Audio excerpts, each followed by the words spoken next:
Durante os últimos 6 meses, o Museu da URGS exibiu a exposição As Meninas do Quarto 28, que retratava o cotidiano de meninas judias confinadas num gueto da antiga Tchecoslováquia. Para encerrar as atividades dessa exposição, foi realizado no Salão de Atos o painel Compromisso Moral e Lições de Solidariedade, que contou com o depoimento de 4 sobreviventes do Holocausto Judeu durante a Segunda Guerra Mundial. Todas as exposições são importantes para o Museu da URGS e a gente escolheu essa justamente por trabalhar essa temática do Holocausto, por trabalhar temáticas de discriminação de grupos, de violência contra determinados grupos. E a gente entende que o museu, como um espaço educativo por natureza, dentro de uma universidade, é um tema politicamente muito interessante da gente trabalhar. Nós falamos aqui principalmente sobre solidariedade e respeito a outras opiniões, outras religiões, outros modos de viver. Cremos em liberdade. Mas a outra coisa que nós também queremos falar e nos interessa muito, veja, nós somos uma geração que sobreviveu ao Holocausto. A geração jovem praticamente ignorante o que era o Holocausto.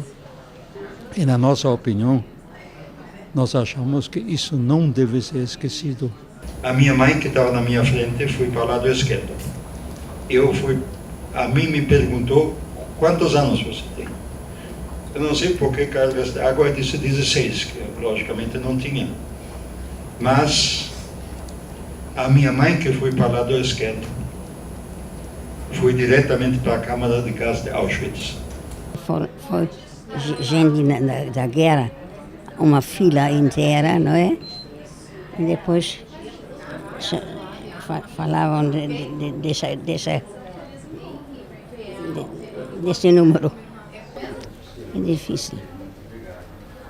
Difícil. Não. O painel está ocorrendo desde o ano de 2008. Há 2 associações ou instituições judaicas diretamente voltadas para ele. Uma delas, o Instituto Cultural Judaico Marc Chagall, o qual eu represento, e a outra, a Bnei Brit, que é outra instituição da comunidade judaica totalmente voltada para os direitos humanos, assim como o Marc Chagall, que também se preocupa com a história judaica, a história dos judeus do Rio Grande do Sul. Cada criança ou adolescente que é o público nos colégios, pelos seus antecedentes e crenças, etc., tem sua própria forma de pensar.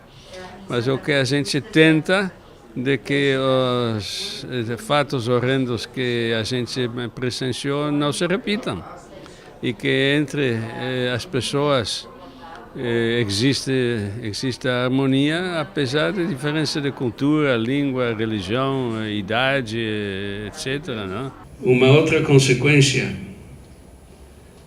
do qual por muitos anos não me dei conta, é o sentimento de culpa. Porque a gente viveu e sobreviveu quando tantos milhões morreram? Depois de muitos anos no Brasil já, nunca tinha falado no assunto da guerra por uma iniciativa do meu pai. Ele, quando veio de lá, ele disse para nós que nós ia viver uma vida nova aqui e tinha que esquecer tudo o que tinha acontecido. E ele não gostava de falar, não queria falar, escondeu tudo.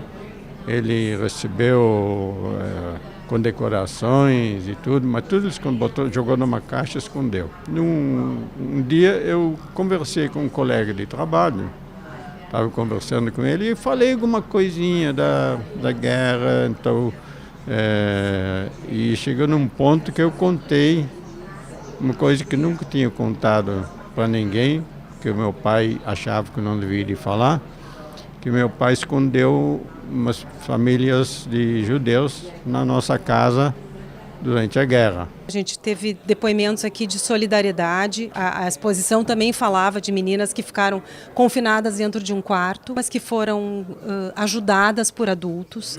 Aqui a gente teve depoimentos de sobreviventes que de famílias que eram católicas e salvaram judeus, esconderam judeus, e essas pessoas aprenderam a conviver muito bem, de judeus que viveram em campos de concentração, foram salvos por outras pessoas. O último depoimento ali, quando ele diz que eu tive que reaprender a me tornar humano, isso diz tudo.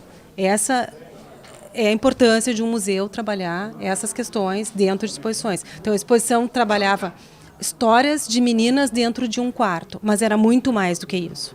Viver nas condições que nós vivemos de 1941 até 1945 e realmente só com uma ideia na cabeça, como dá para sobreviver nesse caso. Por que a gente conseguiu, não sei, como a gente conseguiu, não sei, mas a gente não era mais seres humanos normais.